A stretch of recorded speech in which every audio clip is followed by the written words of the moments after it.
pray. So I want to share the word with you this morning, really something that God put on my heart for the beginning of the year. Who's ever gone to your grandma's house and you saw a cupboard with one of those glass cupboards? It's sort of closed and usually ball and claw, one of those Imbuya ball and claw cabinets. And there's this very fine china inside. Raise your hand if you had a gran or somebody. Oh, it's quite a lot of us. I'm so chuffed to see that. And you would know as a child, you did not touch that china, right? That was like holy ground. That was really set apart for one day when the Queen of England would visit for tea, and never any other time. I don't think I ever saw this china, this fancy. I mean, this is just close to it, but it's not even the same. I think it is Royal Albert, so that is fancy. But it's got like gold on it, and it's expensive stuff. You don't just, if your kid wants a glass of milk, grab one of those, right? Jy gaan in die moeilikheid wees. Jy gaan pak slaag kry, right? And so it was set apart for a special purpose. It wasn't just used for anything. And this got me thinking about us in this year and the way that God wants us to set ourselves apart for Him. The way that God wants us to, the Bible uses the word consecrate, fancy word for being dedicated to Him. And that's my message for this morning. And the title is Set Apart. And I really want to instill just a priority in our hearts to start the year this way. I don't know how your year got going, and I don't know if you've set any New Year's resolutions. I asked New Life, and like one hand went up. If you set a New Year's resolution, raise your hand, please. Oh, there's more people in Graafrenet that believe still in New Year's resolution. Those are the 5 people that still have willpower left that set that goal. Nobody else. I mean, we all know, right? It's not gonna work. You're setting yourself up to fail. Maybe not, but setting goals is healthy, having New Year's resolutions. Maybe you've got some plans for the year, right? You've got something exciting coming up. Maybe you're getting married. Maybe you're moving to a new house, a new job. Maybe there's a baby on the way. I don't know what's happening in your life. But you might have something that's somebody's like, amen, somewhere here in the front. It's good to have something to look forward to, but can I tell you how much more important it is to start the year by giving yourself entirely to God? How much more important that is and what that can do for your year. So we set things apart, we consecrate things in our lives because they matter, they're important, like that fancy china in your grandma's cupboard. It's been set apart for a purpose. We set apart special clothing and shoes in our cupboard for formal occasions, right? Certain shoes you just wear on weddings, right? Or special moments. There's certain days of the year that are set apart, like your birthday. For who's turning 30 this year? Anyone hitting a big number? Come on, some people here that I doubt the honesty here in the house. Anybody turning 40? Are there any 40-year-olds? You were born in 1986. Come on, there we go. Any 50-year-olds? Anyone turning the big 50? There we go at the back. And I can't see on the balcony. Anybody turning 60 this year? Oh, there we go. Anyone else? Is there anyone turning 70? Do I have a 70 there at the back? Richard, Sir Richard. 80. What about 80? Now we're going deep into the senior levels here. Maybe 90. Big moments. So you're going to celebrate that day like there's no tomorrow. Big numbers, right? We set apart those days for special things. Christmas, New Year's. Those days are set apart. You likely, hopefully, set apart some part of your income, not only for your tithe, but also for your retirement, hopefully. Right? You want to be able to retire comfortably one day. So you put that money aside. You don't spend it. You choose to perhaps this year eat differently, so you set apart certain foods in your fridge so that you see those first, amen, because it's been a great festive season, but now we've got to slim back down. Maybe you've seen parents dedicating their babies to God. We do that here at church. We bless babies. It's a sign of consecration to God. But more than in daily life, consecration or setting something apart to God is all over Scripture. So Israel, the nation of Israel as a whole, was consecrated to God. They were set apart as holy to God. We see God consecrating certain land, certain cities for special purposes. We see that, as we mentioned, the tithe belonged to him. It was set apart. The firstborn from the livestock. People like Samson, who was a Nazirite, he wasn't allowed to cut his hair or touch alcohol or a dead body. He was set apart for God's service. People like Jeremiah were set apart for God. We see that Samuel was dedicated to God. Aaron, as the high priest. Jesus as well, the Bible says, was set apart for God. And we see in the New Testament how Paul and Silas were set apart for God's special purposes. And so the temple and items in the temple were consecrated for God and for God's worship. They were special. They were set apart for a purpose. Even into the early church, you see monks and nuns dedicating themselves, consecrating themselves to a life of serving God. There were some extreme cases, but most of the time this was godly and healthy and beautiful. And there's such a beautiful theme throughout Scripture as we see people setting themselves apart for God and for His purposes. Because we see not only that they're not trying to be special like this, fancy china in your grandma's cupboard. They weren't trying to be, better than the rest. When they set themselves apart for God and consecrated themselves, they did it for holiness. They did, and it went along with repentance. It went along with a broken heart and a desire to be cleansed of sin and idolatry. And so this was a beautiful sign of holiness and belonging to one God. This is often what consecration was characterized by. And not only that, but it helped Israel to clear their focus again, to know who they worship, to know who they serve. Consecration was so special, and not only that, but consecration drew the favor and the blessing and the power of God in many instances. Let me give you 5 examples quickly. Firstly, we see Israel consecrating themselves in the tabernacle, and they consecrate the tabernacle, all of it and all its articles to God. And we see God's presence come down in a cloud, a beautiful sign of God's blessing. This is in Exodus 40. Another example, we see Joshua calling Israel to be consecrated, to be set apart as they enter the promised land. And what happens? God parts the Jordan River and the walls of Jericho come down. Another example is Hannah dedicating her son, her firstborn son, after crying out in prayer to God for a child. She was barren. And what does God do? He blesses her with a son. She gives him back to God. He serves God in the temple from a certain age. And then, subsequently, God blesses Hannah with another 5 children, right? Because she dedicated her son. Another example is Daniel remained faithful and set apart in a foreign kingdom, choosing only to eat food that wasn't going to defile him and not submitting to the culture that he was in. God gave him, as a result, divine favor and promotion. You see the pattern in Scripture? And lastly, the disciples set themselves apart and spent time, several days, in prayer and waiting on the Holy Spirit. And the Bible says on the day of Pentecost, the Holy Spirit was poured out. You see, consecration positions God's people to experience His presence and His power.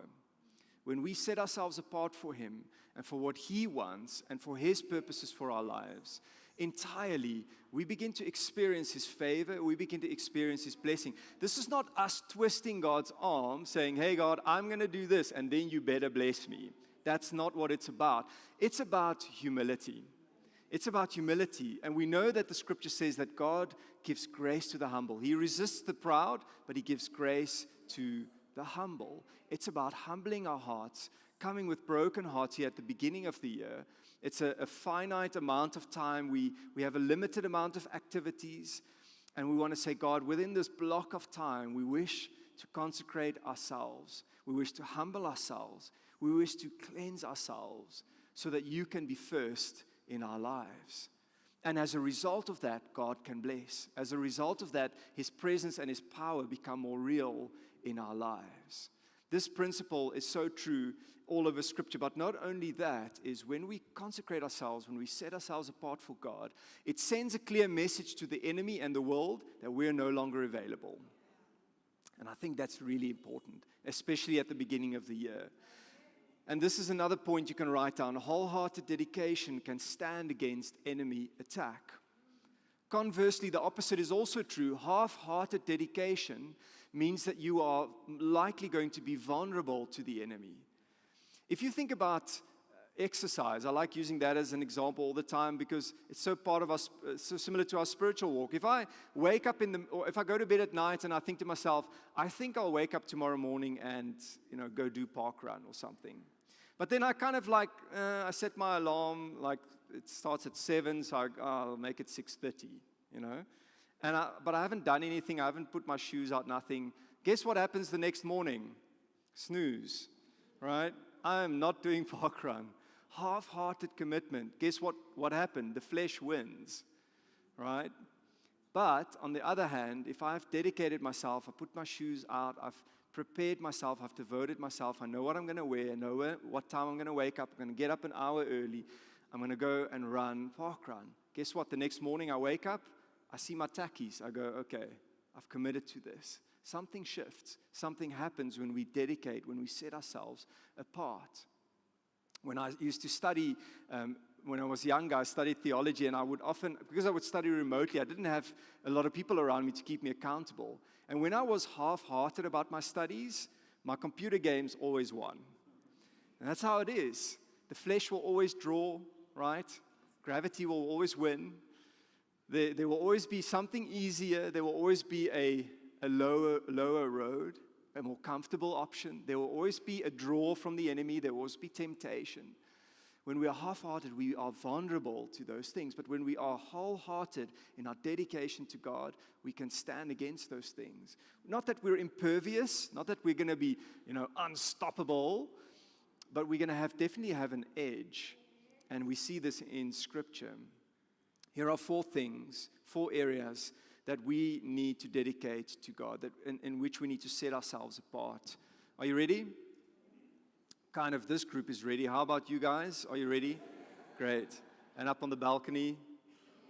Hey. Number 1, our hearts must be set apart to love God above all else. I know this is obvious, right? Isn't that supposed to be like an unspoken thing? And yet, I notice how easily my heart and my affections and my desires are drawn to other things throughout the year unless I start the year by dedicating myself wholeheartedly to loving Him more than anything else.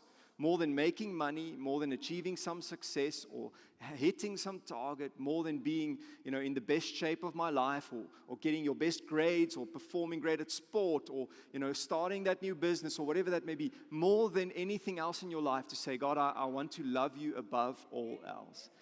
I don't want anything else to take your place because that's idolatry. And this is important because our hearts have a tendency to drift. Our hearts have a tendency to fall in love with other things unless we dedicate ourselves.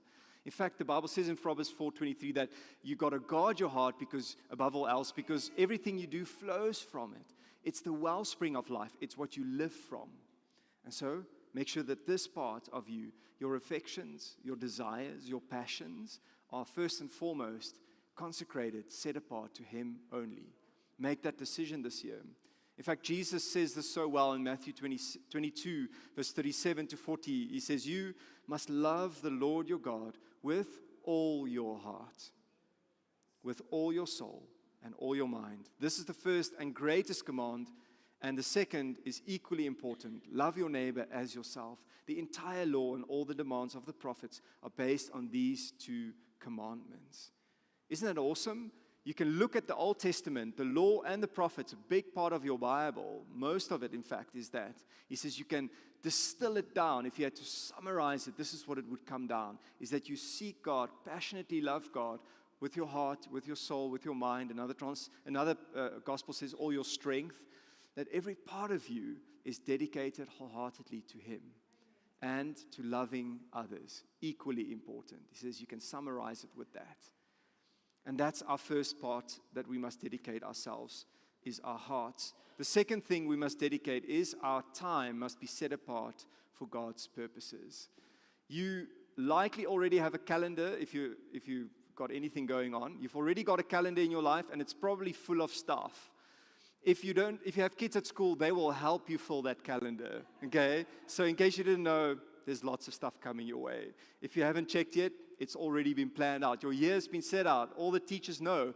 They got to set those dates, because if they don't, other stuff will come along, right? Teachers are really good at that, and I must say they're sharp, they're clever, because they know. And I think we've got to take a bit of a leaf from their playbook, is that we start our year and we say, I'm going to dedicate my time to Jesus, to serving Him, and to making time to be with Him, so that when anything else comes along, I can comfortably say no, because I've dedicated that time to Him. It belongs to Him. If you don't do that, a lot of other things will come along and help you spend your time very quickly.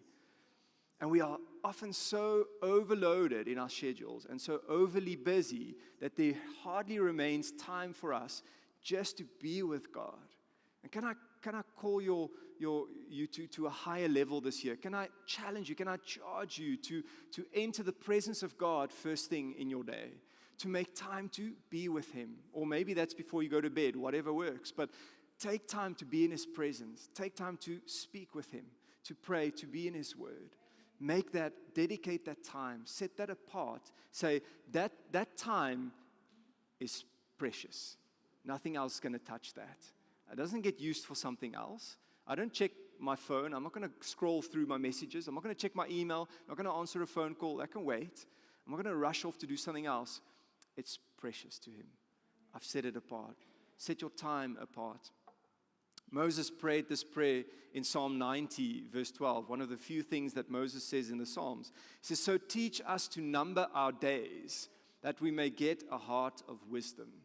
We need wisdom to know how to manage our time in this day and age, because there are so many things that are screaming for our attention and our time. Manage it well by God's wisdom. He says, may teach us to realize how short life is.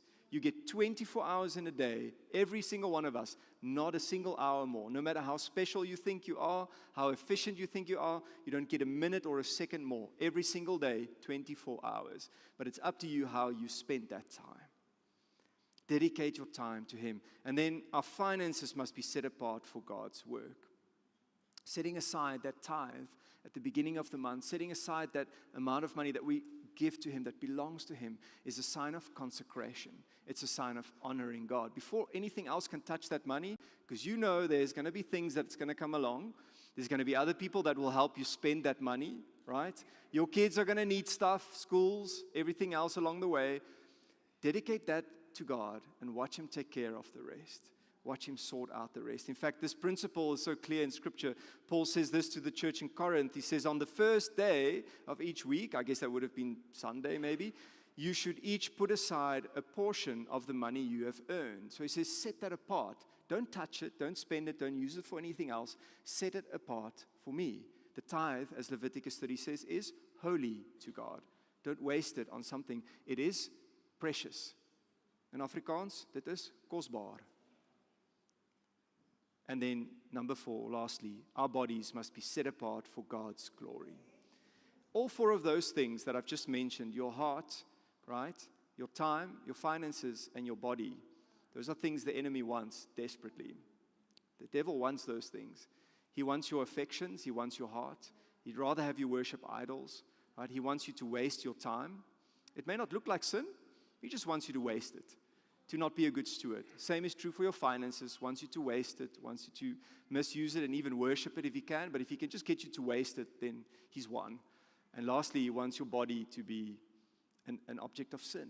He wants your body to be used for his purposes. Dedicate your body, what you look at with your eyes this year, what comes out of your mouth, God help us. Amen. Somebody say amen. What we speak about, what I allow to entertain me. Come on. Am I preaching to the balcony? What I choose for my entertainment. Help us, Jesus. May we dedicate what we look at, what we say, what we think about, what we allow to mull in our thoughts, and most importantly, how we handle our bodies sexually. Amen? It's quiet in this place. Your body, the Bible says, is a temple of the Holy Spirit. don't defile it with sexual immorality. Sex is meant for marriage. Keep it that way. Sex is meant to be between a man and a woman in the holy covenant of marriage. Wait. If you're a young person here, wait. Keep it precious. Keep it holy. This is the one thing that's become a gray area in the lives of Christians. Don't make a gray area what God has made a black and white area. Simple, straightforward. Do you choose to honor him, or do you want to honor your flesh? Which do you choose? Choose Jesus or not at all. There's no middle ground. And maybe this sounds heavy and harsh, but it's because I love you that I say that. And I want what God's blessing is for your life. Paul says this, last scripture, Romans 12, verse 1. And so, dear brothers and sisters, I plead with you to give your bodies to God because of all he has done for you, because of the price paid on the cross for you. Let them be a living, and there's the word again, holy sacrifice, the kind that he will find acceptable. This is truly the way to worship him. View your body like this. Think of it like this. I don't want to just put any trash in there, right? I'm not going to listen to any rubbish music or just watch any rubbish on Netflix or TV or whatever. I'm not going to let my body be defiled. It is a temple of the Holy Spirit. It is precious to him. And let's talk about a more sensitive matter. I want to be careful with what I eat. If my temple is the body of the body is the temple of the Holy Spirit, I've got to think about what I eat. I've got to think about self-control. I've got to think about those things. Why? Because they matter to God. Every part of my life matters to him. So simple, a simple application. Dedicate every part of your life to God this year. Won't you stand with me as we pray?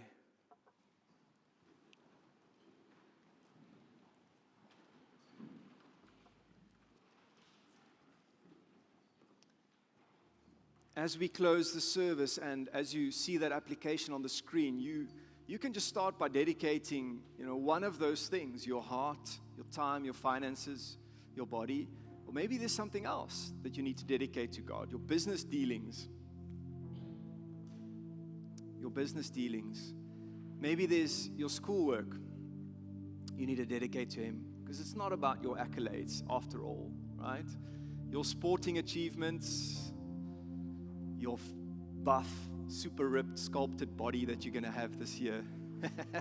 Amen. Somebody say amen. Right? We can so worship our appearance that we forget. It's not really about that. It's about him. We dedicate our lives to him. So close your eyes as you stand. And just where you are, would you just declare your dedication to Jesus right now? Consecrating yourself. In your own words, Jesus, I dedicate my time, my body, my finances, dedicate my heart to you. I set myself apart. Whatever area you tend to trip up in, where the enemy has his way, where the flesh always wins, begin to dedicate that thing, that area, what you look at with your eyes, what comes out of your mouth, what goes on in your thought life. Say, God, I dedicate that to you. You know what that is. So between you and God, dedicate that to him.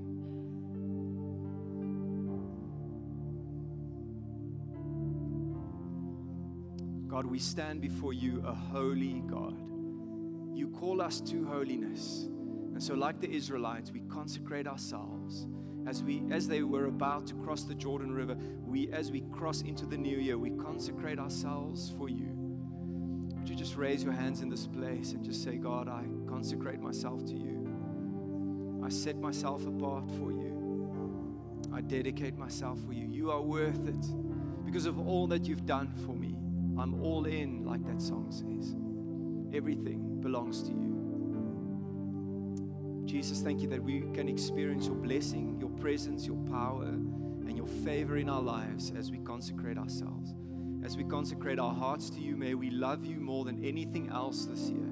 As we set apart our time for you, Lord God, for your purposes, may we serve you with our time. May we love you and spend time with you with our time. God, we set apart our finances. We set apart the tithe for you and your purposes this year, for your kingdom work, first and foremost. And we set apart our bodies for you, Lord God. Every part of us. May we be temples of the Holy Spirit, holy and pleasing, an acceptable offering of worship for you this year, Lord. And I thank you as we dedicate ourselves, Lord God, and opportunities arise for us to fall away or to mess up or to give in to the flesh and other things. May we be reminded of this little teacup, Lord God. May we be reminded of this precious little teacup. May we realize we are that in your eyes. May we commit ourselves entirely to you. May your blessing rest on this year, on everything we take on, Lord God, at school, on the sport field, at work, in our family lives. May your blessing rest on us as families. May your blessing rest on the small groups here present, on the youth ministry, the young adults ministry, the kids ministry, every ministry in our church, Lord God. May your blessing rest on the farms, on the businesses, on the schools, on every workplace, God. May your blessing rest on our lives, on these gatherings, on everything we take on and put our hands to. May your blessing rest on it, Lord Jesus. May your blessing rest on our physical health, on our emotional health, Lord God. May your blessing rest on the plans that we dedicate to you. May our plans be your plans, Lord God. May we walk in your footsteps. Thank you, Lord Jesus. And I thank you right now, Lord God, that you bless Freedom Church in Jesus' name. I want to extend also just an invitation to you here this morning. Never want to let the opportunity to go by to share the gospel of Jesus Christ. And you may be here this morning and you know you're not right with Him, or you're not sure. Maybe you've been coming to church, but you don't know that if you die today, will you go to be with Jesus? Are you sure? My invitation is to you, simple. Jesus gave His life on the cross for you to take away your sin and to carry the punishment that was meant for you, which was eternal suffering in hell. And He took that punishment because He loves you. And He invites you now to put your faith in Him and to follow Him as your Lord and Savior. This morning, if you sense God pressing on your heart to make that decision, and that is your desire, I want you to do something very bold for me right now and just raise your hand in this moment. Thank you so much. It may take some boldness, raising your hand in this moment. Thank you so much. If you raise your hand, especially this morning, I want you to pray this prayer sincerely from your heart. It's just a decision you make, and we're going to pray together as a church. So let's pray this together. Dear Lord Jesus, thank you that you love me. Thank you for dying on the cross for me. I know that I'm a sinner. Please forgive me. Change my life.